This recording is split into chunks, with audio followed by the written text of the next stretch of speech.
yang dikasih Tuhan. Shalom. Puji Tuhan ya, kita berjumpa lagi di ibadah Alberta saat ini. Saya yakin kita semua dalam keadaan sehat, amin. Amin. Amin, puji Tuhan.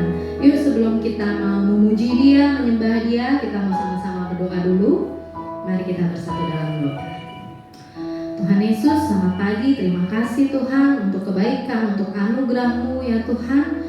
Karena kami masih boleh beribadah saat pagi hari ini, kami masih boleh memuji, menyembah-Mu dan nanti mendengarkan firman-Mu Tuhan. Kami yakin ini hanya anugerah-Mu semata. Kalau kami masih diberikan kesehatan dan kekuatan yang sempurna yang daripada-Mu. Terima kasih ya Tuhan. Kami siap memberikan waktu yang terbaik, berfokus hanya pada-Mu dan menyembah-Mu dengan penuh sukacita. Hanya di dalam nama Yesus kami berdoa. Amin. Yuk kita memuji Tuhan kita dengan segenap hati kita. Yakinlah bahwa apa yang tidak pernah dilihat oleh mata dan tidak pernah didengar oleh telinga dan tidak pernah timbul dalam hati kita, tapi Tuhan sediakan bagi kita semua yang mengasihinya. Amin. Kita mau puji Tuhan kita. Kita mau katakan apa ya Pak? Yang di rumah mau tepuk tangan juga boleh loh. Jadi kan puji ya.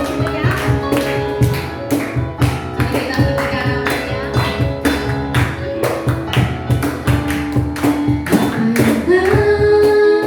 Pernah dilihat mata dan tak pernah didengar telinga,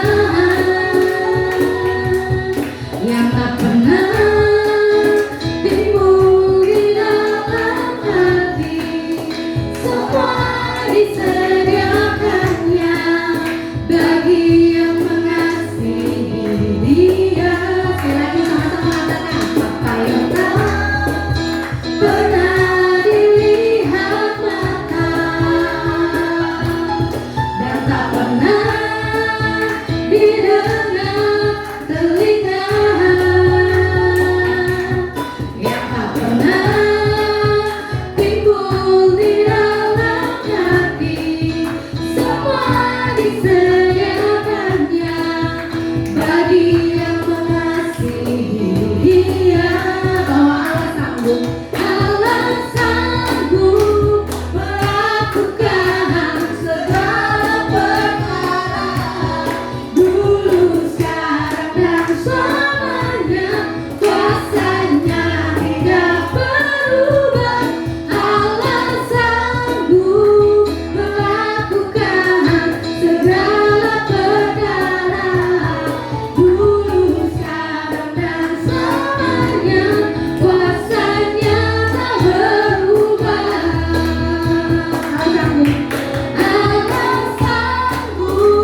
melakukan segala perkara, dulu, sekarang, dan selamanya. Kuasanya tidak berubah. Allah sanggup melakukan segala perkara, dulu, sekarang, dan selamanya. Kuasanya tak berubah. Dulu, sekarang, dan selamanya. Kuasanya tak berubah. Katakan dengan iman. Dulu, sekarang, dan selamanya. Kuasanya tak berubah. Puji Tuhan. Dia Allah yang berkuasa dan tidak pernah berubah. Amin. Saatnya kita akan mendengarkan firman Tuhan. Kita mau siapin hati kita bahwa Tuhan adalah penebus kita. Dia yang rela mati di kayu salib, dikuburkan dan dibangkitkan. Tuhan Allah kita. Mari kita sama-sama mau menyembah Dia. Mau katakan, Tuhan, Engkau penebusku. Besarlah kasih-Mu Tuhan.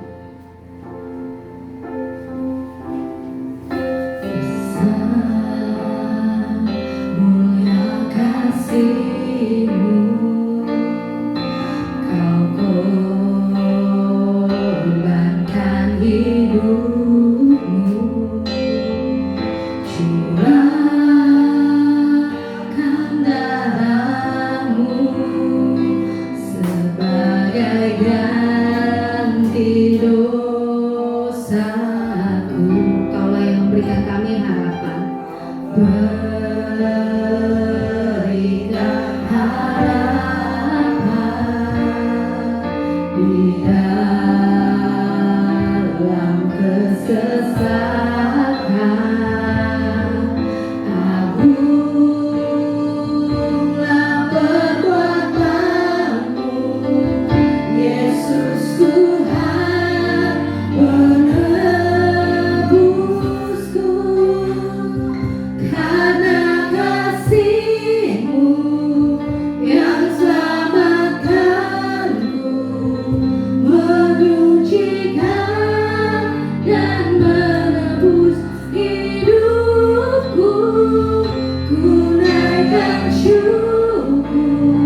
Hari ini kita memperingati kenaikan Tuhan Yesus Kristus ke surga. Mungkin kita selama ini work from home atau stay at home terus sampai kita lupa dengan tanggal. Antara tanggal merah, tanggal hitam itu sudah hampir tidak ada bedanya ya begitu. Tapi hari ini kita punya kesempatan untuk beribadah secara khusus memperingati kenaikan Tuhan Yesus Kristus ke surga. Yuk kita buka dari Kisah Rasul 1 ayat 1 sampai yang ke-11. Kisah Para Rasul 1 ayat 1 sampai yang ke-11. Saya akan bacakan bagi Bapak Ibu Saudara. Roh Kudus dijanjikan, "Hai Theophilus, dalam bukuku yang pertama aku menulis tentang segala sesuatu yang dikerjakan dan diajarkan Yesus sampai pada hari ia terangkat. Sebelum itu ia telah memberi perintahnya oleh Roh Kudus kepada rasul-rasul yang dipilihnya. Kepada mereka ia menunjukkan dirinya setelah penderitaannya selesai, dan dengan banyak tanda ia membuktikan bahwa ia hidup. Sebab selama 40 hari ia berulang-ulang menampakkan diri dan berbicara kepada mereka tentang kerajaan Allah. Pada suatu hari ketika ia makan bersama-sama dengan mereka, ia melarang mereka meninggalkan Yerusalem dan menyuruh mereka tinggal di situ menantikan janji Bapa. Yang demikian katanya, telah kamu dengar daripadaku, sebab Yohanes membaptis dengan air, tetapi tidak lama lagi kamu akan dibaptis dengan Roh Kudus. Maka bertanyalah mereka yang berkumpul di situ, Tuhan, maukah engkau pada masa ini memulihkan kerajaan bagi Israel? Jawabnya, engkau tidak perlu mengetahui masa dan waktu yang ditentukan Bapa sendiri menurut kuasanya. Tetapi kamu akan menerima kuasa kalau Roh Kudus turun ke atas kamu. Dan kamu akan menjadi saksiku di Yerusalem dan di seluruh Yudea dan Samaria dan sampai ke ujung bumi.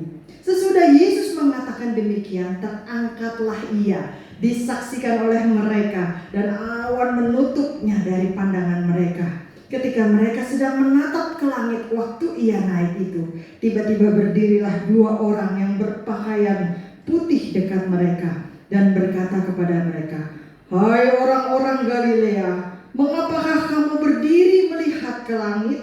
Yesus ini yang terangkat ke sorga meninggalkan kamu akan datang kembali dengan cara yang sama seperti kamu melihat dia naik ke sorga." Nah, Bapak Ibu Saudara, Yesus masih ada di dunia ini 40 hari di antara kebangkitan dan kenaikannya ke surga. Tadi sudah jelas kita baca di ayat yang ketiga. Mau ngapain? Iseng-iseng ke mall? Mau putar-putar dulu? Masih betah di dunia? Mau reunian dulu atau mau farewell party dulu? Tidak. Tujuannya Yesus ingin membuktikan bahwa dia betul-betul bangkit dari antara orang mati dan betul-betul hidup. Charles Spurgeon berkata, juru selamat kita tidak akan pergi ke surga sampai ia telah menetapkan fakta kebangkitannya pada dasar yang tidak bisa digoyahkan. Ini menunjukkan betapa pentingnya kepercayaan kita, iman kita kepada kebangkitan Kristus.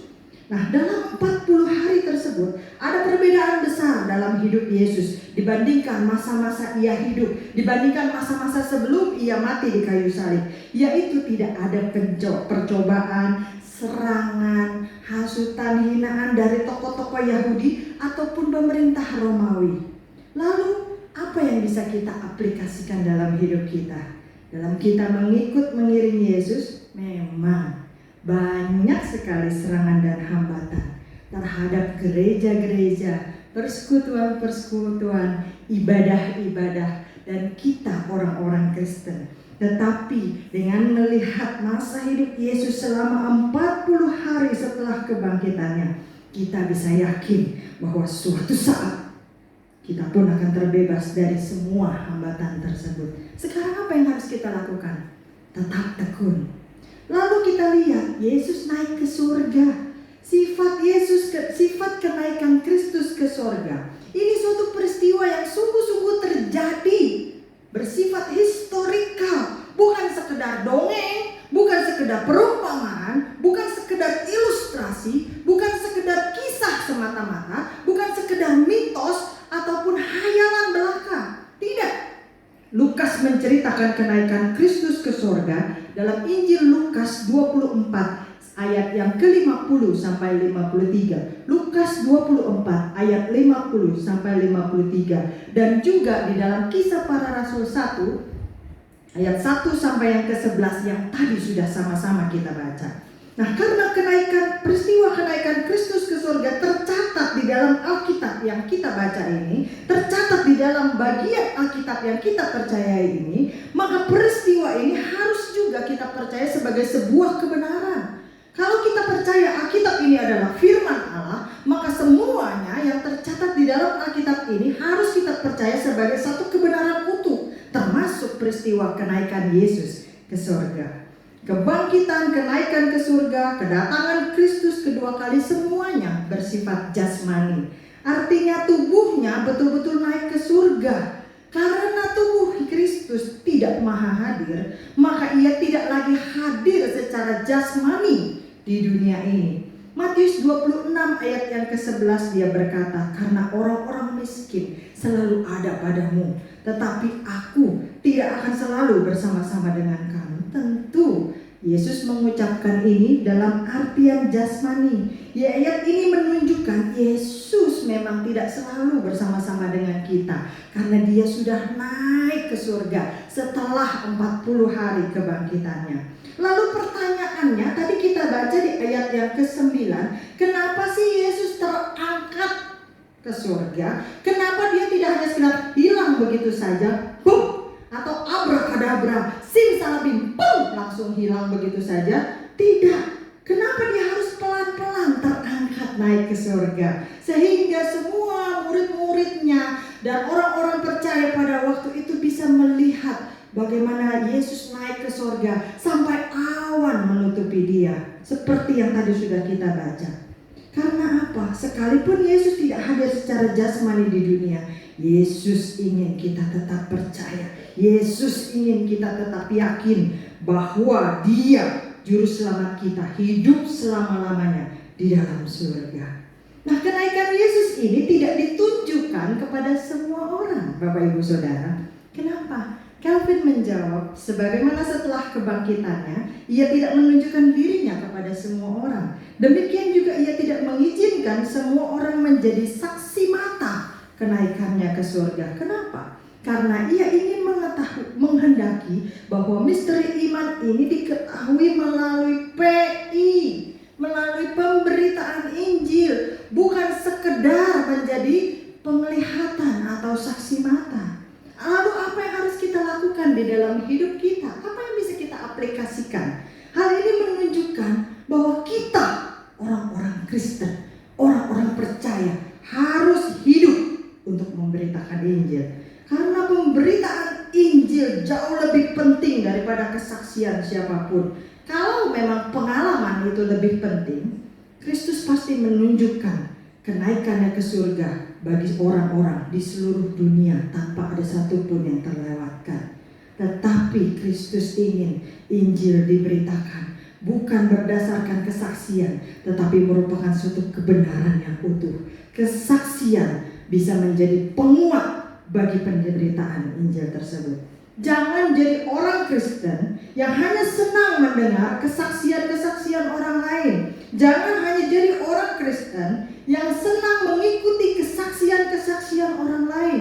Jangan jadi orang Kristen yang hanya menceritakan kesaksian dan pengalaman hidup orang lain, tetapi berusaha menjadi orang Kristen yang bisa memberitakan Injil Kristus, Injil dengan satu kebenaran yang utuh. Sehingga apa? Kita perlu benar-benar belajar dan mempelajari firman Tuhan. Karena kesaksian itu diberikan Tuhan untuk menguatkan kebenaran Injil, untuk meneguhkan kebenaran Injil. Pemberitaan Injil jauh lebih penting daripada kesaksian. Yesus naik ke surga menunjukkan apa? Menunjukkan bahwa misinya menebus Bapak Ibu Saudara dan termasuk saya dari dosa sudah selesai. Menebus manusia dari dosa-dosanya yang manusia sendiri tidak bisa keluar dari dosa tersebut sudah selesai. Bapa yang mengutus Yesus ke dalam dunia pasti tidak akan mengizinkan Yesus kembali ke surga kalau misinya itu belum selesai. Seperti contohnya begini sederhananya. Anak-anak saya selama home learning atau pembelajaran di rumah ini, mereka punya waktu belajar yang lebih fleksibel ketimbang hari sekolah biasa. Dan biasanya mereka akan minta, boleh main gadget nggak mami, papi, begitu ya. Dan kemudian kami akan cek satu persatu. Tugas ini sudah belum, tugas itu sudah belum, tugas ono sudah belum, ini selesai enggak, itu selesai enggak, dan selebihnya. Jika tugas-tugas yang diberikan belum selesai, tentunya mereka tidak akan diizinkan untuk bermain gadget. Jika misi yang diberikan Bapa di surga kepada Yesus untuk menebus umat manusia dari dosa belum selesai, Yesus juga tidak diizinkan untuk kembali ke surga. Yesus bisa naik ke surga karena misinya sudah genap, sudah selesai, complete, accomplished. Untuk menunjukkan apa lagi Yesus naik ke surga? Menunjukkan bahwa manusia yang percaya kepadanya juga akan naik ke surga, sama seperti yang Yesus alami, sama seperti kebangkitannya. Kenaikan Yesus ke surga juga merupakan pola, merupakan pattern, merupakan aturan, merupakan jalur yang semua orang percaya percaya akan mengikutinya. Semua orang percaya juga akan dibangkitkan dengan tubuh yang baru. Semua orang percaya juga akan ikut naik ke surga seperti cara Yesus naik ke surga. Lalu yang ketiga, untuk apa lagi Yesus naik ke surga? Untuk Roh Kudus, Roh Penolong itu bisa turun. Setelah Kristus naik ke surga, dia tidak lagi menyertai kita orang-orang percaya secara jasmani. Tetapi dengan Yesus naik ke surga, Roh Kudus itu akan turun. Dan Roh Kudus itu akan menyertai setiap orang-orang percaya secara rohani. Roh Kudus itu akan tinggal di dalam hati saya, Bapak, Ibu, dan Saudara. Dengan demikian apa? Janji-janji yang Yesus ucapkan selama dia ada di bumi ini, itu tergenapi sudah. Nah, perubahan tempat bagi tubuh Yesus ini jangan sampai menciptakan jarak dari antara kita dan Yesus. Karena Yesus tetap hadir secara rohani bagi kita, bagi setiap orang percaya melalui Roh Kudusnya, Roh Penolong yang dikirimkan bagi kita. Nah, lalu tanggung jawab kita apa, Bapak Ibu Saudara? Tanggung jawab kita jangan hanya merenungkan surga lalu tidak berbuat apa-apa.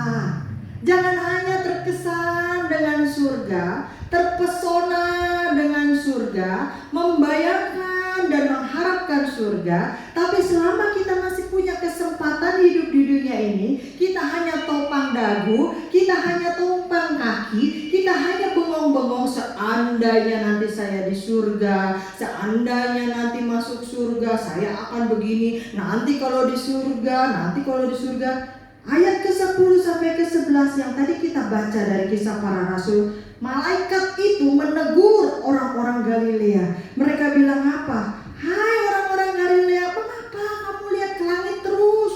Udah gak kelihatan, Yesus sudah tertutup awan. Nanti dia akan datang lagi seperti cara dia naik ke surga. Nah, pertanyaannya sekarang, mereka yang terus memandangi langit dan tidak melakukan apa-apa ditegur oleh malaikat. Bagaimana dengan saya, Bapak, Ibu, dan Saudara? Apa yang sudah kita lakukan? Apakah kita hanya terus membicarakan tentang surga tanpa berusaha untuk menggunakan waktu hidup kita di dunia ini sebaik-baiknya, supaya nanti kita masuk surga, kita layak mendapatkan mahkota? Tanggung jawab kita bukan hanya sekedar merenungkan surga dan tidak berbuat hal lainnya, tetapi kita harus memberitakan Injil selagi masih ada kesempatan, selagi masih bisa. Kita belum bisa beribadah, belum bisa kumpul-kumpul beribadah, tapi kita punya handphone, kita punya kuota, kita punya wifi, kita punya gadget, kita bisa kumpul tanda petik beribadah di gadget kita masing-masing, di dunia maya, memberitakan Injil, ikut doa bersama melalui aplikasi-aplikasi yang ada. Kita beribadah bersama selagi masih bisa. Jangan berpikir ini jadi alasan, enak nih gak boleh buka gerejanya kebetulan, jadi kalau gak ke gereja kan gak ditanyain. Ya udah gak apa-apa. Kita jangan hanya merenungkan surga, jangan hanya membayangkan surga, tapi gunakan kesempatan hidup ini supaya ketika masuk surga kita pantas menerima mahkota. Beritakan Injil. Ada banyak perintah Tuhan, tapi hanya satu perintah yang paling ditekankan, yang paling diwanti-wanti, karena ini wasiat. Biasanya kalau surat wasiat itu dibacakan setelah orang yang membuat surat wasiat itu atau mengeluarkan surat wasiat itu sudah meninggal. Lalu kemudian ada kuasa hukumnya yang akan memanggil beberapa orang yang berkepentingan untuk mendengarkan isi dari surat wasiat tersebut. Dan biasanya surat wasiat itu akan diikuti. Kenapa? Karena itu adalah perintah terakhir, permintaan terakhir, instruksi terakhir dari orang yang sudah meninggal atau sudah wafat. Yesus naik ke surga memang, tapi sebelum dia pergi, sebelum dia naik ke surga, dia memberikan satu perintah, yaitu perintah untuk memberitakan Injil. Ini ditunjukkan dari Kisah Para Rasul 1 ayat yang kedua yang tadi sudah kita baca. Lalu kemudian di ayat yang ke-8 dia menegaskan lagi, kamu akan menerima kuasa kalau Roh Kudus itu turun ke atas kamu. Bagaimana Roh Kudus itu turun? Ketika surga, Roh Kudus itu turun dan menjadi penolong bagi kita. Lalu kemudian setelah kita menerima kuasa, apa yang harus kita lakukan? Kita menjadi saksi di Yerusalem, seluruh Yudea, Samaria, sampai ke ujung bumi. Itu yang harus kita lakukan. Ketika Roh Kudus itu turun, lalu kemudian kita menerima kuasa, kuasanya tuh jangan cuma disimpan, jangan cuma dipamer-pamerin, bukan buat dibangga-banggain, tidak. Tapi kuasa itu diberikan untuk kita bisa memberitakan Injil. Itu tugas kita. Itu wasiatnya. Itu permintaan terakhir. Itu instruksi terakhir Yesus sebelum dia naik ke surga. Ayat yang ke-8 merupakan inti dari kisah para rasul ini. Jelas bahwa Yesus meminta setiap orang yang percaya kepadanya untuk memberitakan Injil. Meskipun amanat agung dalam Matius 11 ayat 28 ayat 19 sampai 20, amanat agung dalam Matius 28 ayat 19 sampai ke 20 diberikan kepada rasul-rasul, tetapi para rasul itu juga diperintahkan, disuruh untuk mengajarkan apa yang mereka dapat. Perintah dari Yesus itu diajarkan kepada orang-orang lain yang mereka jadikan murid. Dengan demikian artinya apa? Sami mawon. Setiap orang percaya harus juga mengabarkan Injil. Bukan cuma tugas pendeta, bukan cuma tugas pelayan mimbar, bukan cuma tugas guru sekolah minggu, bukan cuma tugas pengurus gereja, bukan cuma tugas pekerja di gereja, bukan. Tetapi setiap orang yang percaya, setiap orang yang mendengar Injil Kristus, dia juga harus mengajarkannya, menceritakannya kepada orang lain. Sekali lagi, menceritakannya kepada orang lain, bukan memaksa orang lain untuk menjadi orang Kristen, tetapi bercerita. Seringkali saya katakan, ketika kita makan di restoran yang enak, lalu kita cerita, kita tidak memaksa teman kita, kita tidak menyeret teman kita tidak mengikat dan menggotong teman kita untuk datang ke restoran tersebut dan menyuapi dia makanan yang kita sebutkan enak tersebut. Tidak, tapi kita bercerita, enak lu makan di situ lu harus cobain lu menu yang ini, pelayanannya juga begini. Kita hanya bercerita. Bapak Ibu Saudara nonton film yang bagus di bioskop, kita bercerita. Kita tidak bisa memaksa orang lain untuk nonton di bioskop tersebut, nonton film tersebut, tidak. Tapi kita bisa bercerita apa yang kita alami. Begitu juga dengan Injil. Kita bercerita tentang Yesus, diperkuat dengan kesaksian-kesaksian hidup yang sudah kita alami selama kita menjadi orang-orang percaya. Injil tetap yang paling utama untuk diberitakan. Kesaksian kita menguatkan, meneguhkan Injil tersebut. Di dalam Kisah Para Rasul 8 ayat 1 dan ke-4, jemaat-jemaat biasa pun memberitakan Injil. Kisah Para Rasul 8 ayat 1 berkata, saya bacakan Kisah Para Rasul 8 ayat yang pertama. Pada waktu itu mulailah penganiayaan yang hebat terhadap jemaat di Yerusalem. Mereka semua, sekali lagi, mereka semua kecuali rasul-rasul tersebar ke seluruh daerah Yudea dan Samaria. Jadi yang tinggal di situ cuma rasul-rasul. Semua yang lain orang percaya tersebar. Lalu kemudian ayat yang keempat, mereka yang tersebar itu menjelajah seluruh negeri sambil shopping, sambil selfie dan wifi, sambil jalan-jalan di mall, ngopi-ngopi. Tidak, Bapak Ibu Saudara. Jelas dikatakan mereka yang tersebar itu menjelajah seluruh negeri itu sambil memberitakan Injil. Suasananya lagi bagaimana? Lagi enak? Tidak. Kembali ke ayat yang pertama. Apa judulnya di sana? Penganiayaan terhadap jemaat di Yerusalem. Dan ayat pertama yang tadi kita baca, pada waktu itu mulailah penganiayaan yang hebat terhadap jemaat di Yerusalem. Jadi ketika mereka tersebar, mereka tetap memberitakan Injil, bukan lagi suasana enak. Waktu dompet Bapak Ibu Saudara penuh dengan gambar para pahlawan, kita bilang haleluya,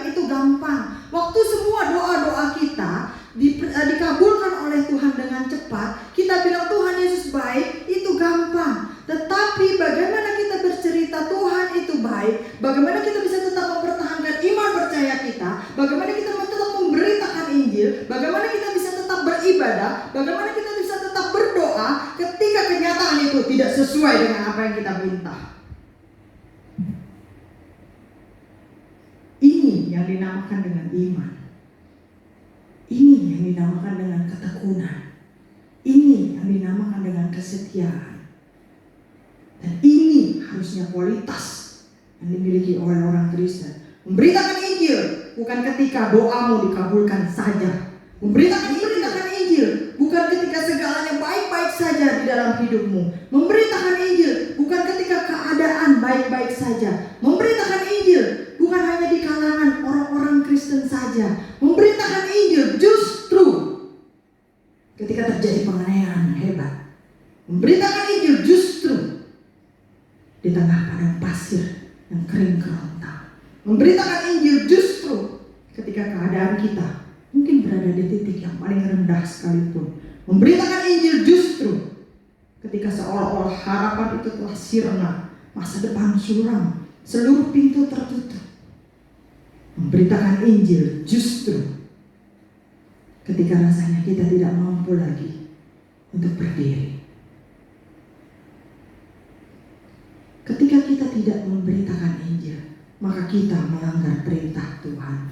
Tuhan tahu, Tuhan paham dengan perintahnya. Itulah sebabnya dia bilang, ketika aku naik ke sorga, maka Roh Kudus itu akan turun. Roh penolong itu akan menyertai kamu. Yesus itu bukan bukan sosok yang tidak bertanggung jawab. Dia memberikan perintah dan lalu menuntut penyelesaian, tapi tidak membuat sesuatu. Tidak. Yesus memberikan perintah dan dia tahu perintah itu susah untuk dikerjakan.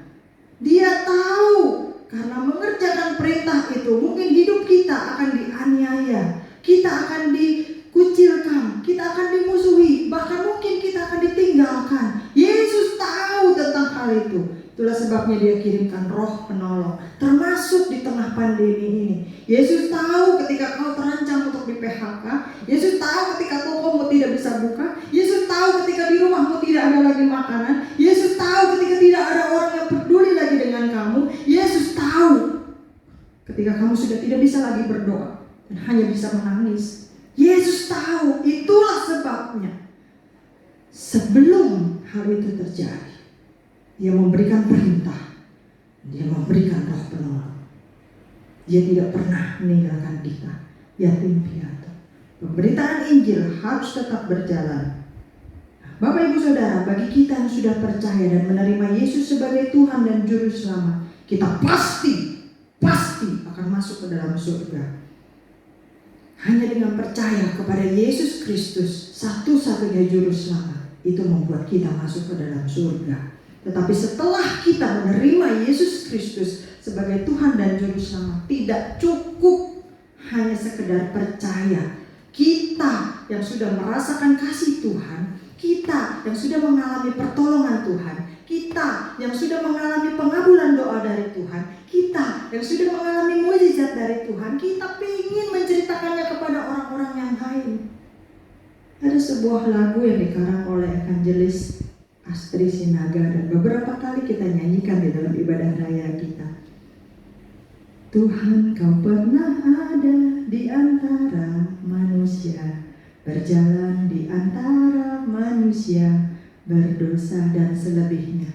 Ada satu kalimat di dalam lagu tersebut yang sangat berkesan bagi saya, yaitu Tuhan, telah kurasakan kasih-Mu padaku, tak mungkin hanya ku simpan berdiam diri. Kalau kita sudah benar merasakan kasih Tuhan, kalau kita sudah pernah mendengar berita tentang Injil, kalau kita sudah pernah mengalami mujizat Tuhan, jangan simpan sendiri, bagikan itu kepada orang lain. Bapak Ibu Saudara, surga memang enak dan menyenangkan, tetapi bukan sekedar untuk dibayangkan, bukan sekedar hanya untuk direnungkan, bukan hanya sekedar untuk dihayalkan atau dicita-citakan, diimpikan, diidam-idamkan, dipikir-pikirkan. Tidak. Selama kita belum masuk ke surga, kita masih hidup di dunia ini, kita tetap masih punya tugas PI, pemberian pemberitaan Injil. Tegakah kita ketika nanti kita masuk ke dalam surga karena kita sudah menerima Tuhan Yesus Kristus sebagai satu-satunya Tuhan dan Juru Selamat di dalam hidup kita, lalu kita melihat ada suami kita, ada anak kita, ada cucu kita, ada istri kita, ada orang tua kita, ada sahabat kita, ada pacar kita, ada ipar kita, ada adik kita, ada kakak kita, om, tante, dan selebihnya yang selama ini kita kasihi di dunia ini. Ternyata mereka belum pernah mendengar berita tentang Injil, mereka belum pernah mendengarkan kebenaran firman Tuhan, dan kemudian mereka tidak ikut masuk ke dalam surga karena mereka belum menerima Kristus Yesus sebagai satu-satunya Tuhan dan Juru Selamat. Tegakah kita? Tanyakan itu kepada hati kita sekarang, bukan nanti. Sekarang, bukan besok. Ada banyak cara untuk mengabarkan Injil. Bapak Ibu Saudara punya handphone, punya gadget, punya kuota, punya wifi. Bagikan renungan firman Tuhan ketimbang membagikan lelucon-lelucon yang menyerempet. Bapak Ibu Saudara bisa menggunakan gadget Bapak Ibu untuk membagikan ayat-ayat firman Tuhan yang menguatkan. Ketika kita membaca Alkitab dan kita merasa ayat ini menguatkan bagi kita, Bapak Ibu Saudara bisa bagikan itu menjadi kekuatan bagi orang lain. Kita bisa bercerita tentang Injil dan kesaksian kita. Benar juga ya, Tuhan Yesus itu baik, tidak pernah meninggalkan. Kemarin saya butuh begini-begini. Bisa kita bercerita tentang hal itu. Selama kita belum masuk ke dalam surga, kita masih hidup di dunia ini, kita masih punya tugas untuk PI. Maukah kita menjalankan instruksi terakhir dari Tuhan Yesus? Maukah kita menjalankan wasiat terakhir dari Tuhan Yesus? Terutama kepada orang-orang yang kita sayang, kepada orang-orang yang kita kenal, supaya nanti ketika waktunya kita diangkat masuk ke dalam surga, kita tidak sendirian, tapi kita bisa bersama-sama lagi dengan orang-orang yang kita kasihi selama di dunia ini. Amin. Bapak Ibu Saudara, buat firman Tuhan, saya percaya firman ini tidak mudah untuk kita lakukan, tapi bersama Yesus kita pasti bisa. Mari kita berdoa. Bapa di dalam surga, terima kasih. Di tengah pandemi ini, di tengah kesulitan ini, kami masih bisa mendengarkan sebagian kecil dari firman-Mu yang begitu luas itu. Kami tahu Tuhan, bahwa melakukan wasiat-Mu, melakukan keinginan-Mu itu tidak mudah. Melakukan kehendak-Mu itu sulit Tuhan. Kami harus berhadapan dengan banyak kecaman, banyak tantangan, banyak pengucilan, banyak masalah ketika kami memberitakan Injil. Namun di sisi yang lain kami percaya Tuhan, bahwa ketika Tuhan memberikan satu perintah, Tuhan adalah sosok yang bertanggung jawab. Tuhan tidak hanya membebani kami dengan perintah, tetapi Tuhan akan menyertai kami untuk kami bisa melaksanakan, menyelesaikan perintah tersebut. Terima kasih Tuhan untuk Roh Kudus yang Engkau kirimkan menjadi penolong di dalam hati setiap kami. Kami juga paham bahwa Roh Kudus yang berdiam di dalam hati kami itulah yang akan memampukan kami, mengajar kami untuk kami bisa menjadi pelaku-pelaku firman Tuhan yang baik, bukan hanya sekedar pendengar saja. Terima kasih Tuhan, hari ini kami masih bisa merayakan, memperingati hari kenaikan Tuhan Yesus ke surga, sehingga kami ingat bahwa kami punya Juru Selamat yang benar-benar bangkit, benar-benar pulang ke surga. Dan nanti kami semua yang percaya kepada Juru Selamat itu juga akan mengalami hal yang sama. Kami akan dibangkitkan dengan tubuh yang baru, dan kami juga akan naik ke surga dan tinggal bersama-sama dengan Juru Selamat kami itu.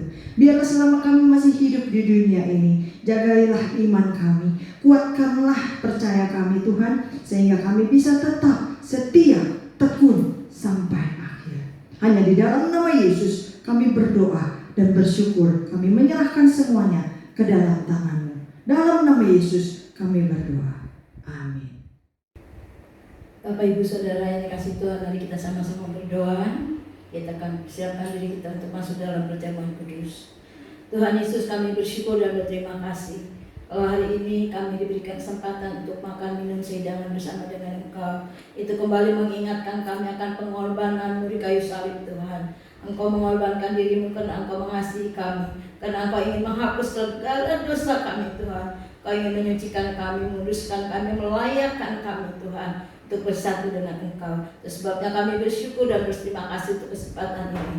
Mari Tuhan, Kau sucikan hati pikiran kami, Kau juga persiapkan kami untuk makan minum bersama dengan Engkau. Segala dosa-dosa kami yang pernah kami lakukan, kami perbuat, biarlah Tuhan sucikan, Tuhan kuduskan, Tuhan ampuni kami Tuhan, supaya perjamuan kudus ini betul-betul menjadi berkat bagi kami Tuhan, sehingga kami yang sakit boleh disembuhkan, kami yang lemah boleh dikuatkan, kami yang dalam pergumulan Tuhan berikan kemenangan Tuhan, kami yang lemah juga Tuhan memberikan kekuatan yang baru kepada kami. Terima kasih Bapak, kami percaya Engkau yang tidak pernah membiarkan kami dan tidak pernah meninggalkan kami sendiri. Saat ini pun Kau ada bersama dengan kami. Dalam keadaan seperti ini pun Tuhan, Engkau tetap ada bersama dengan kami. Terima kasih Tuhan, kami akan sambut tubuh dan darah-Mu dengan percaya. Di dalam nama Tuhan Yesus. Haleluya. Amin. Karena itu, hendaklah tiap-tiap orang menguji dirinya sendiri, dan baru sesudah itu ia makan roti dan minum cawan itu, dari cawan itu. Karena barang siapa makan dan minum tanpa mengakui tubuh Tuhan, ia mendatangkan hukuman atas dirinya. Jadi, barang siapa dengan cara yang tidak layak makan roti atau minum cawan Tuhan, ia berdosa terhadap tubuh dan darah Kristus. Kita angkat tubuh Kristus lebih tinggi dari kepala kita. Dan ketika mereka sedang makan, Yesus mengambil roti, mengucap berkat, memecah-mecahkannya, lalu memberikannya kepada murid-muridnya dan berkata, ambillah, makanlah, inilah tubuhku. Kita makan bersama-sama dalam nama Tuhan Yesus.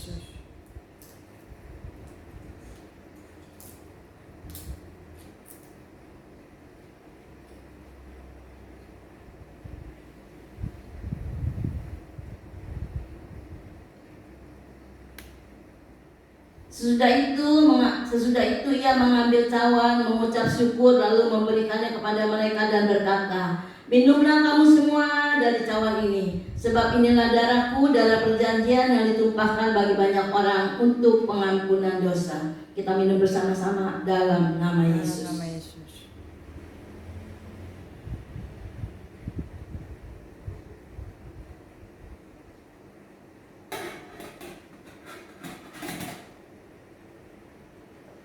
Berdoa. Tuhan Yesus, terima kasih Tuhan.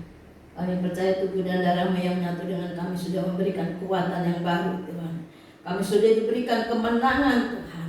Dan kami juga bersyukur Tuhan. Kami percaya kami yang sakit sudah dijamah dan tidur-Mu sudah menyembuhkan kami Tuhan. Bahkan kami yang lebih lesu juga sudah diberikan kelegaan. Terima kasih Tuhan, pergumulan kami yang dalam pergumulan juga sudah diberikan kemenangan Tuhan. Pada saat ini kami berdoa Tuhan untuk keadaan seperti saat ini, di mana ada pandemi COVID-19 Tuhan, yang sudah beberapa bulan berjalan Tuhan. Engkau melihat keadaan kami, dan kami percaya Tuhan, semua ini Tuhan lakukan karena Tuhan mengasihi kami. Dan kami boleh melihat dari semuanya ini, kasih Tuhan merata Tuhan. Tuhan tidak pernah pilih kasih kepada siapapun juga Tuhan, sehingga seluruh negara boleh mengalaminya Tuhan. Terima kasih Tuhan, dengan cara seperti ini Tuhan ingin kami kembali kepadamu Tuhan. Tuhan ingin kami diselamatkan bersama dengan Engkau Tuhan. Sebabnya kami bersyukur Tuhan. Kami berdoa untuk bangsa dan negara kami Tuhan. Engkau melihat di seluruh rumah sakit yang ada Tuhan. Di situ banyak orang-orang yang kena positif COVID-19 Tuhan. Engkau juga tahu keadaan mereka Tuhan. Seluruh tubuhnya sakit Tuhan. Bahkan mereka tidak bisa bernafas. Itu sebabnya Tuhan kami mohon jamahan-Mu Tuhan. Kami mohon lawatan-Mu Tuhan.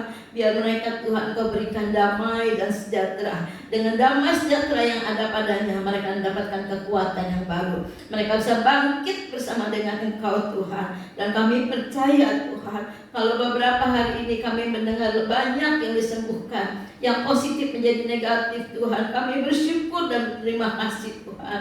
Sehingga boleh lebih banyak yang sembuh Tuhan, dan sedikit yang meninggal Tuhan. Itu karena kasih setia-Mu bagi kami semua. Terima kasih Tuhan. Saat ini juga kami berdoa untuk para dokter, para juru rawat, para relawan dan simpatisan Tuhan. Berikan mereka kekuatan Tuhan. Biarlah Engkau tutup bungkus mereka di dalam kuasa darah-Mu Tuhan. Jauhkan daripada penularan Tuhan, karena mereka dibutuhkan orang banyak Tuhan. Biarlah mereka baik dokter, suster, relawan dan simpatisan boleh melayani dengan hati yang penuh kasih, penuh cinta kepada Tuhan. Terima kasih Bapak, terima kasih. Kami berdoa juga untuk bangsa dan negara, terutama Bapak Presiden kami Joko Widodo Tuhan. Kami bersyukur kalau Tuhan sudah memilih Bapak Jokowi menjadi presiden kami. Kami percaya Tuhan, Engkau juga memberikan hikmat, akal budi kepada mereka Tuhan, sehingga mereka dapat mengatasi semua ini bersama dengan menteri-menteri dan kabinetnya Tuhan. Engkau berikan kesehatian, satu hati kepada mereka, sehingga apapun yang mereka lakukan, apapun yang menjadi keputusan Bapak Presiden kami, boleh sehati sepikir dengan para menterinya ya Tuhan. Terima kasih Bapak untuk seluruh masyarakat. Ajari untuk kami mentaati apa yang menjadi perintah dari Presiden kami ya Tuhan. Terima kasih Tuhan, kami percaya pemerintahan kami Tuhan, Engkau berikan hikmat untuk melakukan yang terbaik bagi masyarakatnya Tuhan. Terima kasih Tuhan untuk kasih setiamu yang tidak pernah berkesudahan. Kalau boleh Tuhan, biarlah juga Tuhan memberkati kalau beberapa hari lagi ini mal-mal yang akan dibuka, sehingga toko-toko boleh melayani juga pembelinya Tuhan. Dan Kau buka toko-toko di mana tempat kami bekerja Tuhan. Kau buka juga kantor-kantor Tuhan bagi kami yang bekerja Tuhan. Bahkan pabrik juga Tuhan buka semuanya Tuhan, dan sehingga dapat memperbaiki perekonomian kami. Terima kasih Tuhan. Kami memuji kebesaran-Mu hanya di dalam nama Yesus. Kami sudah berdoa dan bersyukur. Haleluya. Amin. Puji Tuhan. Saya yakin kita semua diberkati oleh firman-Nya. Amin. Amin. Amin. Biarlah kita bukan hanya menjadi pendengar yang baik, tapi kita bisa melakukan, mengaplikasikan dalam hidup kita hari pas hari. Berikutnya kita akan doa syafaat bersama. Tapi sebelumnya yuk kita sama-sama menaikkan satu pujian lagi buat Tuhan. Kita mau katakan kemuliaan bagi Allah di tempat yang maha tinggi.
Bersyukur kalau pada hari ini walaupun dalam kondisi yang terbatas seperti ini, kami masih diberi kesempatan untuk kesekian kalinya untuk bersama-sama beribadah. Walaupun secara fisik kami tidak berkumpul seperti biasanya di gereja, tapi kami percaya Tuhan, ketika kami beribadah di tempat di rumah kami masing-masing, ketika kami berdua atau bertiga pun berkumpul dengan jumlah yang sedikit, kami percaya, kami yakin Engkau juga sudah hadir di tengah-tengah keluarga kami. Dan Bapa, pada saat ini kami mau berdoa, menaikkan beberapa doa syafaat pada Engkau Tuhan. Karena kami tahu kami tidak bisa melakukan apa-apa, tanpa Engkau.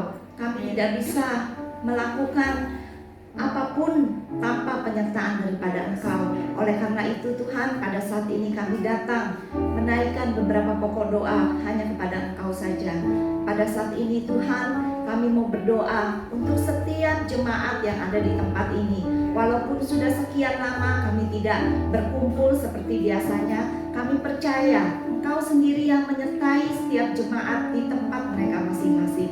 Kami percaya Engkau sendiri yang akan selalu memberkati setiap jemaat yang ada di tempat ini. Walaupun di tengah kondisi yang sulit seperti sekarang, mungkin Engkau juga yang mengetahui setiap keberadaan kami Tuhan.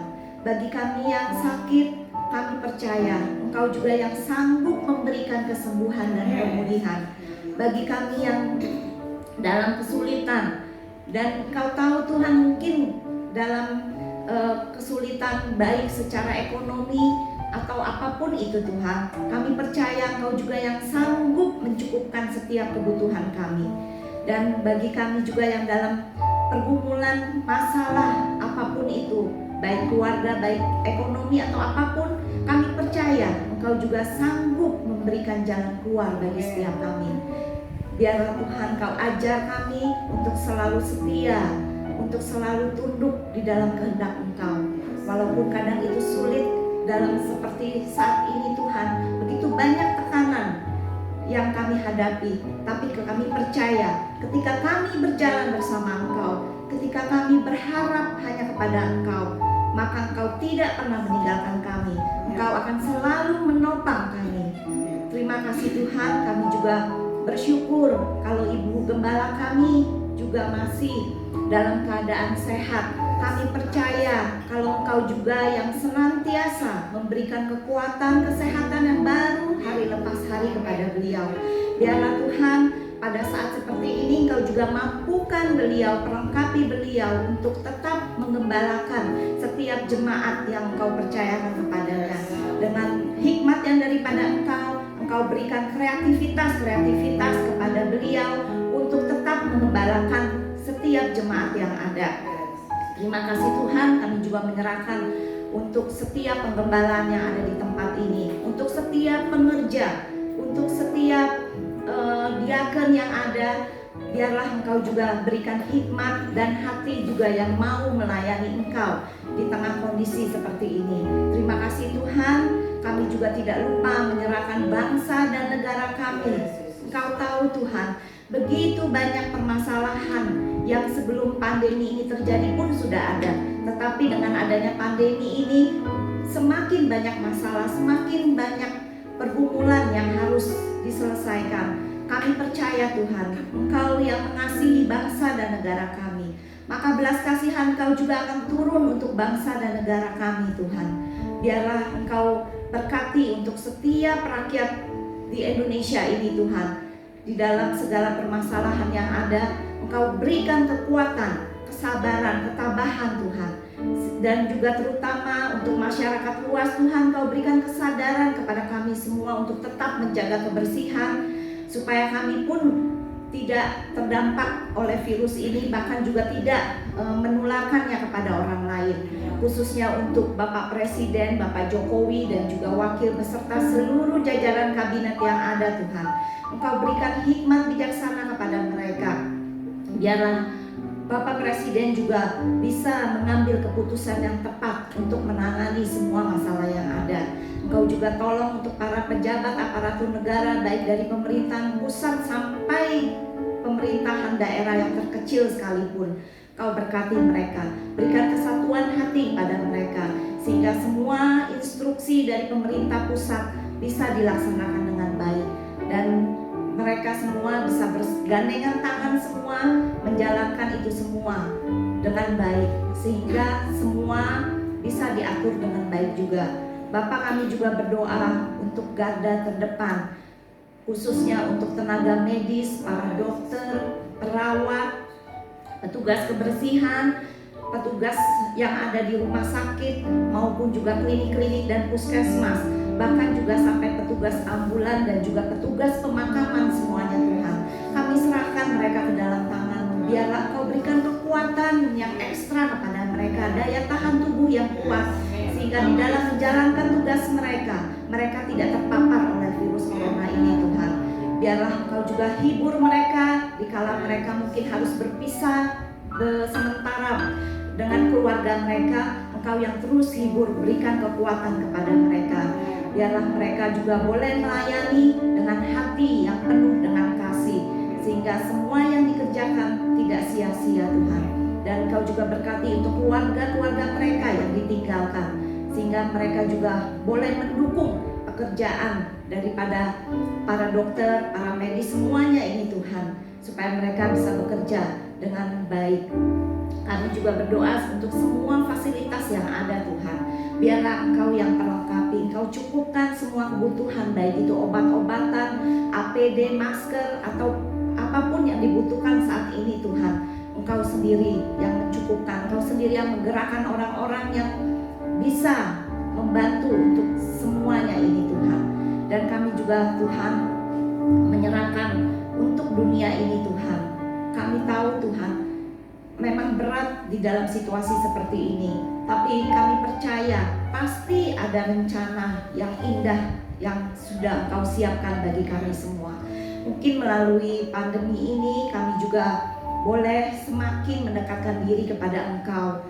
Bahkan semakin banyak orang yang mungkin tadinya tidak percaya kepada Tuhan, dalam kondisi terdesak seperti ini, mereka boleh mencari wajah Engkau Tuhan. Bahkan Engkau boleh pakai kami sebagai anak-anak-Mu untuk mengabarkan Injil Tuhan.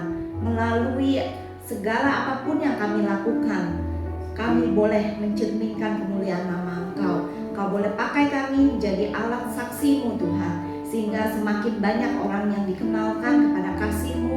Bahkan Engkau juga tolong mereka, buka hati mereka, lembutkan hati mereka, boleh menerima Engkau sebagai Tuhan dan Juru Selamat mereka pribadi. Terima kasih Tuhan, kami mau menyerahkan seluruh masa depan kami ke dalam tangan-Mu. Ke dalam kasih-Mu saja kami bisa menjalani hidup ini Tuhan. Kalau kami selama ini begitu banyak kesalahan, biarlah Engkau juga yang ampuni. Biarlah situasi seperti ini, kalau kami banyak diberi waktu, kami banyak diberi kesempatan, kami boleh menggunakan semuanya itu untuk mendekatkan diri lebih lagi kepada Engkau Tuhan. Kami boleh lebih lagi rajin membaca Alkitab, kami boleh lebih rajin lagi berdoa, sehingga kami boleh semakin mengerti apa yang menjadi kehendak Engkau di dalam setiap kehidupan kami. Terima kasih Tuhan, kami serahkan masa depan kami, kehidupan kami yang akan datang hanya ke dalam tangan-Mu. Karena kami percaya Engkau Allah yang tidak pernah meninggalkan kami, maka Engkau juga akan selalu memegang tangan kami dengan erat, memimpin kami melangkahi hari-hari yang ada. Terima kasih Tuhan, kami bersyukur untuk semua yang sudah Engkau berikan kepada kami. Terpujilah nama-Mu, hanya di dalam nama Tuhan Yesus kami berdoa dan mengucap syukur. Amin.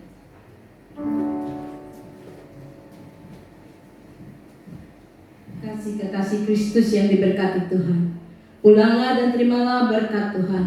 Turunlah kiranya atas saudara-saudara semua kasih karunia dan damai sejahtera dari Allah Bapa, pengampunan dan kasih sayang dari Tuhan Yesus Kristus, penghiburan, penyertaan, bahkan pimpinannya dalam kuasa Roh Kudus memimpin kita sekalian, mulai saat ini sampai Maranatha, Tuhan Yesus datang yang kedua kali. Di dalam nama Tuhan Yesus kami sudah berdoa dan bersyukur. Haleluya. Amin. Bapa terima kasih.